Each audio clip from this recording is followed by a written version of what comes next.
Çətinlik və sıxıntısı olan insan üçün ən böyük dərman onun dua etməsi, dualarını artırması, israrlı olması və Rəbbinə tam güvənlə güvənməsidir. Çünki dua bəlanın ən böyük düşmənidir. Ondan qoruyur, müalicə edir, gəlişinin qarşısını alır, onu aradan qaldırır və ya yüngülləşdirir.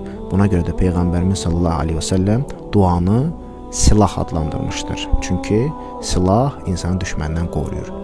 Ümumiyyətlə, duanın bəla ilə üç baxımdan əlaqəsi var. Birincisi, dua ya bəladan güclü olur və onu dəf edir.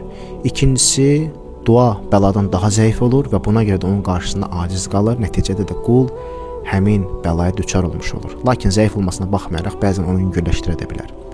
Üçüncüsü isə hər ikisi eyni güclü olur və bir-birinə təzyiq göstərərlər. Peyğəmbərimiz sallallahu əleyhi və səlləm buyurur, bəla gələr və dua ilə qarşılaşar.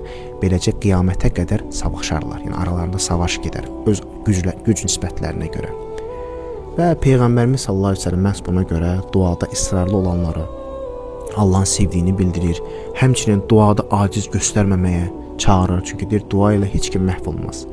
Və salihlərdən biri olan Muvarriq deyir ki, möminə elə bir misal çəkə bilərəm ki, bu cür dua etməlidir.